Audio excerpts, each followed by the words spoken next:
A partir de 1935, a então USAAF, o Corpo Aéreo do Exército dos Estados Unidos, passou a operar um esquema de cores muito mais vivas, com tons vibrantes de amarelo, azul e também de verde. De 1925 até 1935, o padrão era um verde-oliva, sem muitas referências disponíveis. Em 1945, a USAAF já havia tornado-se USAAF, a Força Aérea do Exército Norte-Americano, e com a guerra na Europa já acontecendo, restando apenas uma questão de tempo até a entrada dos Estados Unidos no conflito, comitês da respectiva força recomendaram o uso de cores específicas em seus aviões, de forma a aumentar a eficiência da produção das aeronaves. O documento era o chamado Boletim 41 e determinava o uso de 8 novas cores, sendo 4 de marcações Insignia Red 45, Insignia White 46, Insignia Blue 47 e ID Yellow 48, além de cores como Olive Drab 41, Medium Green 42, Neutral Grey 43 e Black 44, cores estas que permaneceriam em uso até o fim de 1943. As tintas eram fabricadas sobretudo na base laca nitrocelulose com acabamento fosco. Não existia uma determinação oficial de quais pigmentos eram necessários para a confecção de cada cor, apenas uma amostra de como a cor deveria ser no fim das contas. Então os fabricantes passaram a escolher os pigmentos mais acessíveis, leia-se, mais baratos, para atingir o padrão, causando enormes variações de cores entre aviões de fábricas diferentes, além de tintas que poderiam ser mais ou menos resistentes às intempéries do tempo. Algumas aeronaves desbotavam com maior facilidade, enquanto outras, onde um pigmento de melhor qualidade foi utilizado, permaneceriam com suas cores intactas por mais tempo. Sabendo disso, convido você a conhecer a história de cada uma dessas cores. O Olive Drab ele já era uma figurinha carimbada nos aviões do exército norte-americano desde 1922, permanecendo com essas cores até 1935, quando a USAAF pintou seus aviões no período pré-guerra com as cores amarelo e azul, algumas verdes, além de uma cauda com fundo branco e faixas vermelhas alternadas. O Olive Drab 41 ele surgiu a partir do Olive Drab 31, que era uma cor de camuflagem temporária utilizada naturalmente a partir de 1931. E o Olive Drab 41 se tornou a cor padrão de camuflagem da USAAF a partir de setembro de 1940, após uma série de testes. Os aviões eram pintados com essa cor nas superfícies superiores, enquanto nas inferiores era utilizado o chamado Neutral Grey 43. O Neutral Grey 43 era uma cor utilizada para a pintura das superfícies inferiores das aeronaves da USAAF entre 1940 e 1943. Ao contrário do que muito se acreditava na época, o Neutral Grey 43 não era uma mistura de cores preto e branco, mas sim de vários outros pigmentos, entregando uma tonalidade cinza médio levemente azulado. Em uma documentação sobre camuflagens publicada em 1941, determinava-se que em teatros de operações predominantemente verdes, as camuflagens com Olive Drab 41 e Neutral Grey 43 fossem complementadas com manchas da nova cor Medium Green 42. Afinal, alguns estudos afirmavam que a melhor cor para a pintura superior de uma aeronave que operasse em qualquer condição era a Olive Drab, enquanto a melhor cor para se camuflar no céu, ou seja, nas superfícies inferiores, era o Neutral Grey. Porém, em terrenos predominantemente verdes, a camada de Medium Green 42 forneceria um melhor efeito de camuflagem à aeronave. Essa cor foi muito comum em bombardeiros e alguns caças, e seu uso foi interrompido com a entrada das cores ANA em 1943, que nós falaremos um pouquinho adiante nesse vídeo. Evolução da cor Sand 26 de 1931, o Sand 49 entrou em operação em 1942 e era utilizado na camuflagem de aviões que operavam no deserto. Essa cor normalmente foi aplicada sobre aviões anteriormente pintados com Olive Drab 41, enquanto a cor das superfícies inferiores permaneceria Neutral Grey 43. Ela foi substituída pelo ANA 616 após agosto de 1943. As cores ANA, sigla para Army Navy Aeronautical Colors, nasceram após estudos realizados em 1942 e foram implementadas após agosto de 1943. O objetivo era facilitar a identificação e comunicação das cores entre os fabricantes de aviões e os fabricantes de tinta. 19 cores foram criadas, a grande maioria atualizações das cores do Boletim 41. e amostras foram disponibilizadas para todos os fabricantes. Vale lembrar que, assim como as cores do Boletim 41, as tonalidades ANA eram apenas o padrão de referência exigido para tal cor, determinando quais tonalidades deveriam ser seguidas pelos fabricantes de tinta e fabricantes de avião. Porém, assim como as cores anteriores, a escolha dos pigmentos permanecia a cargo dos fabricantes de tinta, que escolhiam, obviamente, os pigmentos mais baratos, mais acessíveis no período de guerra. E mais uma vez isso impactava em diferenças de cores entre os fabricantes, desta vez menores as diferenças, impactando mais uma vez na resistência da pintura, que por vezes desbotava mais facilmente que de outros fabricantes, dependendo dos teatros de operações ou condições que essa aeronave foi exposta. Evolução do Olive Drab 41, o Olive Drab ANA 613 foi implantado após agosto de 1943. Há quem diga que o ANA 613 nunca substituiu o Olive Drab 41, porém, documentos oficiais comprovam seu uso nos períodos finais de guerra, pelo menos na teoria. As principais diferenças entre o ANA 613 e o Olive Drab 41 é que o 613 era um pouco mais escuro e esverdeado, enquanto o Olive Drab 41 apresentava um tom ligeiramente mais claro e castanho. O ANA 613 teve sua entrada em operação adiada por conta dos testes de reflexão que essa cor apresentava. Enquanto os resultados do Olive Drab 41 neste teste eram de 7% de um limite de 8%, o ANA 613 apresentava quase 9% no mesmo teste. Foram necessários muitos ajustes até que eles conseguiram reduzir esse índice de reflexão para 7%, e então a cor foi implementada, substituindo o Olive Drab 41. Porém, em muitas bases, em muitas operações, o pessoal que pintava as aeronaves preferia o Olive Drab 41 em relação ao ANA 613, e fizeram muitos estoques dessas cores e adiaram o máximo possível a mudança dessas cores. Então é muito comum nós encontrarmos referências de algumas aeronaves que chegaram no fim da guerra ainda utilizando o Olive Drab 41. No dia D, por exemplo, em 1944, muitas aeronaves de transporte que lançaram paraquedistas sobre a Normandia ainda carregavam as cores com o Olive Drab 41. Apesar de substituir o Neutral Grey 43, a cor inferior a ser utilizada com o novo ANA 613 Olive Drab se chamava Sea Grey. Isso porque a nova cor, mais escura e azulada, se aparentava mais com o Sea Grey do que com o cinza médio, e essa cor foi utilizada até o fim da guerra. Então basicamente nós vemos aqui uma substituição de um Olive Drab por outro Olive Drab, no caso o Olive Drab 41 por o ANA 613, e de um cinza por outro cinza, que deixou de ser o Neutral Grey 43 e se transformou no ANA 603, que há quem chame de Neutral Grey e há quem chame Sea Grey, a cor em si é o ANA 603. Em 1943, dados do Comitê de Defesa Nacional apontaram que as aeronaves noturnas pintadas com cores brilhantes conseguiam se tornar, entre aspas, invisíveis aos holofotes em solo 75% mais em relação às cores foscas. Com base nesse documento, foi determinada a criação de uma cor completamente preta e brilhante para compor a pintura de aeronaves em operações noturnas.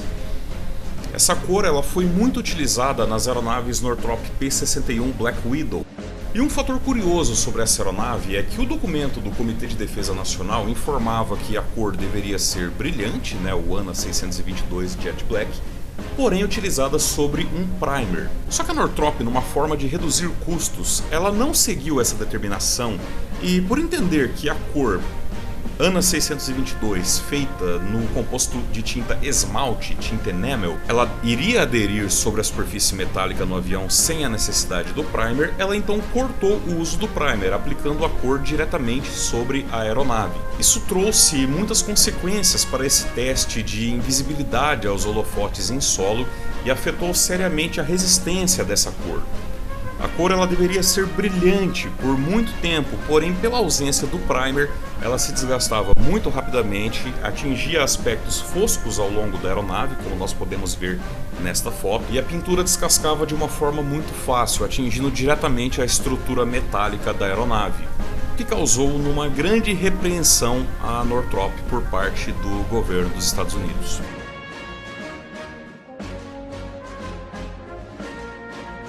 Em 1940, após uma série de testes, a Marinha dos Estados Unidos determinou que as cores para suas aeronaves, baseadas em porta-aviões, até então coloridas como o da USAAC, passariam a ser um cinza claro com aspecto não brilhante.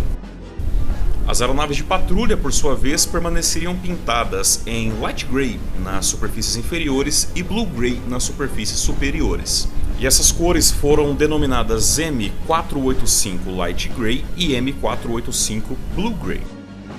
Cor utilizada a partir de 1940 em aeronaves embarcadas. Ela era fabricada na base de laca nitrocelulose, com aditivo que deixava um acabamento plastificado na superfície do avião. Essa cor era preparada principalmente a partir de pigmentos brancos, pretos e marrons. O M485 Blue Gray foi a cor utilizada a partir de fevereiro de 1941 na superfície superior de aeronaves baseada em porta-aviões, e a partir de 1942 para todas as aeronaves da US Navy que também operavam em base de solo. Ou seja, nós saímos de um período em que os aviões eram predominantemente cinzas, o M485 Light Gray, e passaram a ser, na parte de baixo, M485 Light Gray e na parte de cima, M485 Blue Gray. Esse padrão de camuflagem ele foi operado até 1943, quando a Marinha Norte-Americana viu a necessidade de revisar as cores de camuflagem dos seus aviões.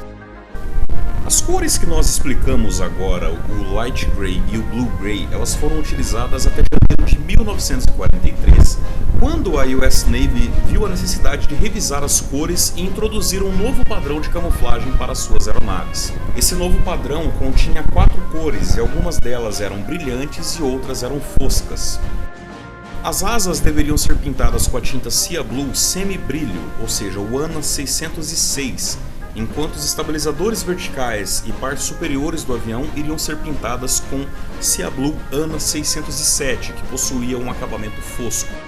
Apesar de teoricamente as cores serem as mesmas, diferindo apenas entre o acabamento não brilho e brilho, na prática, quando recém-aplicada, essas cores promoviam uma ligeira diferença entre os dois tons de azul. Nós podemos ver nesta foto a asa com aspecto brilhante e o restante do avião, teoricamente com a mesma cor, com aspecto fosco. As partes intermediárias dessa camuflagem foram pintadas com o novo ANA 608 Intermediate Blue, que era muito semelhante ao anterior Blue Gray M485, porém mais escura. Essa cor costuma causar certa confusão, porque apesar de ser um blue, é bastante acinzentada. Por fim, a parte inferior dessa camuflagem era composta pela cor insígnia White. Vale relembrar que as diferenças entre o Sea Blue nessa camuflagem eram mais visíveis apenas com a pintura recente. Após certo período de operação no mar, o desgaste sofrido pela pintura acabava por nivelar as cores para um tom de azul quase que idêntico. Esse padrão ele foi utilizado em caças e demais aeronaves da US Navy até março de 1944, quando foi substituída por uma cor de padrão único, o ANA 623 Gloss Sea Blue. O ANA 623 foi utilizado a partir de 1944 em aeronaves de caça e ela tinha um acabamento totalmente brilhante. Os aviões pintados com essa cor costumavam utilizar os tons anteriores de Sea Blue, fosco ou acetinado, para pintar a parte da fuselagem logo à frente da cabine do piloto, evitando assim refletir raios solares em seus olhos. O ANA 623 foi utilizado inicialmente em caças, porém, após junho de 1944, também foi determinada para todas as aeronaves com operações em porta-aviões. Aeronaves de patrulha ou bombardeiros permaneceriam no esquema tritonal anterior. Neste mesmo período, um novo esquema de pintura para as aeronaves em operação anti-submarino foi determinado. O padrão deveria ser aplicado de acordo com a meteorologia predominante no teatro de operações e ficou conhecido como ASW-1 e ASW-2. O ASW-1 era utilizado em condições predominantemente de céu limpo e as superfícies superiores eram pintadas com o ANA 621 Dark Dull Gray, enquanto as superfícies inferiores eram pintadas com o ANA 601 Insignia White. Essa camuflagem foi utilizada principalmente na costa sul dos Estados Unidos, Golfo do México, Caribe e América do Sul.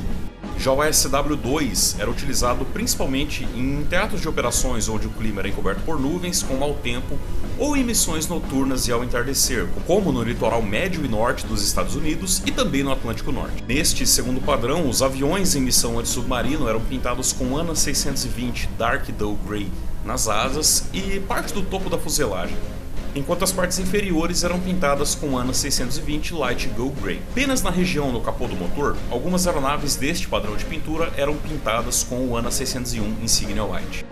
Agora que nós abordamos as principais cores utilizadas na parte externa dos aviões, nós vamos conhecer um pouquinho mais sobre as cores internas e também as cores metálicas. Em 1938, uma especificação foi especialmente criada para detalhar as cores necessárias para serem utilizadas nas estruturas internas de aeronaves da Força Aérea do Exército. A especificação não era muito detalhada, pois permitia cores opcionais em cabines que ficavam abertas, cabines de observadores ou operadores de metralhadores, pilotos, enfim. Ela indicava que as partes superiores e laterais que faziam parte da estrutura da aeronave deveriam ser pintadas na cor bronze green. Como primer não apenas no interior dos aviões, mas também nas partes externas que receberam as cores que nós comentamos até agora, os Estados Unidos utilizou um composto à base de pigmento de cromato de zinco em sua forma. Ele era um material bem amarelado que agia como um agente anticorrosivo e recebia bem qualquer cor que fosse aplicada sobre ele. Porém, na época, acreditava-se que o brilho do zinc chromate causasse tensões nos olhos das tripulações após longos períodos expostas ao brilho do mesmo. Além de que esse primer tinha tendência de escurecer quando exposto à luz, devido a uma reação química que culminava em pontos de óxido de cromo, causando um aspecto verde-cinzento ao produto. Qualquer cor que tivesse em sua composição este mesmo pigmento também sofreria este efeito. O zinc chromate ele era descrito como um material semi-transparente e amarelo esverdeado. Ele era diluído em um produto chamado toluol, ele secava bem rápido e em poucos minutos ele já poderia receber a primeira demão de tinta. Por estes motivos, o Zinc Chromate Yellow era usado predominantemente em partes onde a tripulação não teria acesso, partes internas do avião, ou em partes que seriam pintadas posteriormente. Nas áreas de tripulação foi adicionado pigmento preto à mistura, criando o Zinc Chromate Green, ou popular Interior Green, que além de melhorar a proteção ultravioleta para as áreas tripuladas, tornava o ambiente mais ergonômico. Antes do boletim ANA, que padronizava as cores, as misturas de preto no Zinc Chromate elas eram muito aleatórias, não possuíam nenhum padrão.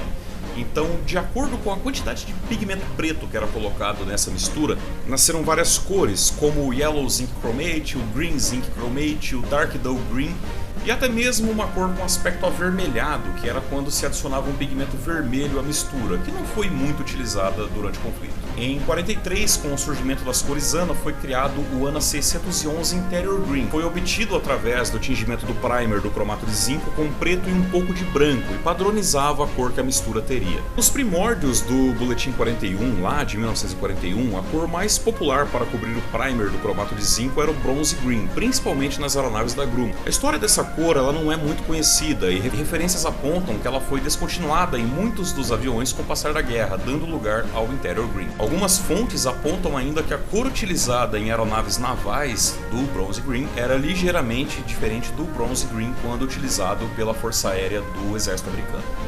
Algumas cores foram utilizadas pela USAAC, USAAF e US Navy durante a guerra para pintura de insígnias e marcações nas aeronaves.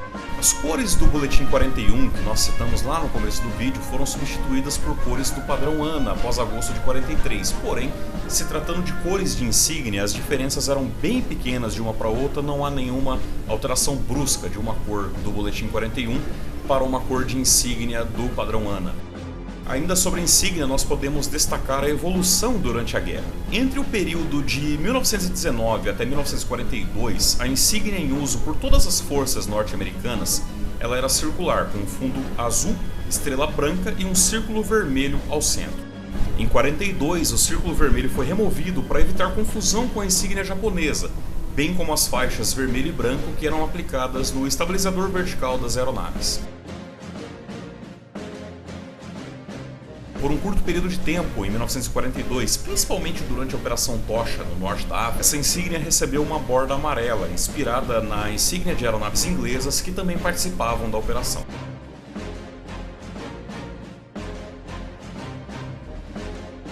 Em 1943, um novo teste foi realizado e determinou a criação de uma nova insígnia que conteria barras brancas e também um contorno vermelho. Experimentos da época apontavam que em longas distâncias, para visualização a olho nu, o formato da insígnia era mais importante do que suas cores. Por esse motivo, foi adicionada a barra branca e também a borda vermelha. Em agosto de 1943, a insígnia perdeu a sua borda vermelha e passou a contar com a borda da mesma cor do fundo azul, utilizada desta forma até 1947, apenas com fundo azul, estrela e faixas brancas, e a borda também na cor azul. A As cores utilizadas eram Insignia Blue, que durante o Boletim 41 era chamado de Insignia Blue 47, que passou a ser o ANA 605 Insignia Blue. E o Insignia White 46, que após 1943 passou a se chamar Insignia White ANA 601. No dia 1º de janeiro de 1944, foi emitida uma ordem para todas as fábricas, determinando a exclusão de camuflagens para caças e bombardeiros em produção. O documento determinava que, com a maior brevidade possível, sem comprometer a produção, a pintura deveria ser excluída, mantida apenas em áreas que pudessem refletir o sol e ofuscar a visão dos tripulantes. Todo o restante deveria ser apenas metal natural. Peças novas que seriam enviadas para aviões já em operação também teriam suas pinturas removidas. Em peças no exterior da aeronave, feitas de material misto, deveria ser aplicado um agente protetor transparente, que parecia um verniz, e posteriormente era aplicada uma pintura com pigmento alumínio. Vale lembrar que chapas de alumínio naturalmente são bastante resistentes à corrosão, porém na época o alumínio ele era bastante fraco e macio e limitava bastante o uso na construção de aviões inteiramente com esse material. Por esse motivo, os laboratórios criaram os materiais como o Duraluminium e o Alclad. O Alclad esse, que era uma folha de duralumínio ensanduichada com duas folhas de alumínio muito finas, que promoviam resistência à corrosão. As peças feitas dessa forma não exigiam nenhuma pintura. A remoção da camuflagem apenas pelo metal natural em algumas áreas com esse composto transparente e a pintura metálica, ela reduzia consideravelmente o peso e o arrasto desses aviões. Essa medida reduzia em até 42 libras o peso de um B-25, por exemplo, em até 16 libras o peso de um Mustang, além de promover um acréscimo na velocidade, já que o ar causava menos atrito com a superfície do avião. Esse processo de remoção da camuflagem e a adoção apenas do metal natural foi bastante complicado no começo, já que nas fábricas a tinta era removida com um solvente que não atacava a superfície do avião, enquanto no fronte de combate os materiais disponíveis para remover a tinta causavam certas ranhuras e danos aos rebites e parafusos da aeronave, aumentando consideravelmente o arrasto. Para prevenir esse efeito, foi determinado que ao invés de remover a camuflagem dessas áreas, deveria se aplicar uma tinta aluminizada sobre a mesma. As áreas dos aviões onde essa tinta aluminizada seria aplicada recebiam um intenso polimento, deixando-as bem lisas, diminuindo completamente o arrasto. Nós podemos exemplificar, por exemplo, com o diagrama desse P-51 Mustang, que mostra áreas que eram deixadas em metal natural e áreas que eram repintadas com uma tinta metálica. Nas áreas em roxo, nós podemos ver onde o avião recebia duas camadas, duas demãos, desse aditivo transparente que posteriormente era polido e recebia a pintura metálica. E na parte inferior da asa, onde está marcado ali em azul, nós podemos ver onde apenas uma camada desse aditivo era aplicado e também a tinta metálica por cima. As áreas em laranja recebiam apenas a pintura metálica e as áreas que não estão pintadas eram deixadas sem pintura, apenas no acabamento metálico natural da construção do avião. Lembrando que essa alteração da camuflagem para a pintura metálica não foi vista apenas em aviões de caça, mas também em bombardeiros. Lembrando também que alguns aviões já completamente metálicos ainda mantinham algumas cores que distinguiam suas esquadrilhas e até causavam uma certa camuflagem.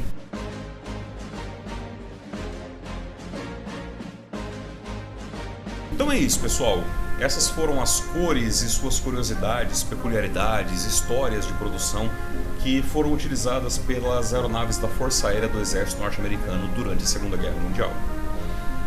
Vale a pena a gente destacar que todo esse conteúdo ele possui seus mistérios e principalmente poucos padrões. Afinal, com o esforço de guerra, a matéria-prima escassa e a necessidade de despachar aeronaves e suprimentos com a maior velocidade possível por fronte, ocorriam inúmeras variações entre os fabricantes no que diz respeito à cor e durabilidade da cor. Como eu disse anteriormente, algumas bases gostavam mais do Olive Drab 41 do que do ANA 613, estocaram muitas quantidades dessa tinta, adiaram o máximo possível a transição dessas cores.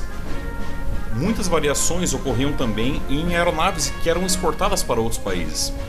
Também por conta da deficiência na qualidade de fotografias coloridas da época, é bastante difícil afirmar o tom exato de cada cor, uma vez que pouco restou até hoje daquele período em condições preservadas que pudessem nos dar uma real clareza sobre esse assunto. Por isso é importante pesquisar bastante antes de iniciar sua montagem, conhecer mais sobre a aeronave e seu fabricante, os padrões adotados no período em que o avião foi construído e operado, além do período e teatro de operação onde esse avião foi utilizado.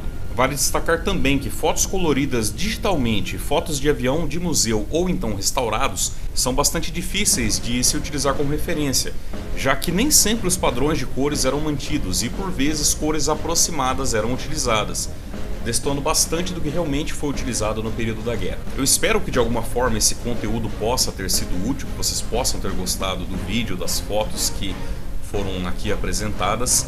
E a gente se vê no próximo vídeo, onde nós vamos abordar mais ou menos a mesma coisa, porém sobre os aviões da Alemanha, após a criação da Luftwaffe e também durante a Segunda Guerra Mundial, as famosas RLN. Convido vocês a acessar o site da Tom Colors e conferir toda a linha de cores World at War, que segue cada período que a gente destacou nesse vídeo. Conte com a Tom Colors para colorir o seu hobby. Vejo vocês no próximo vídeo e um forte abraço do amigo Tom.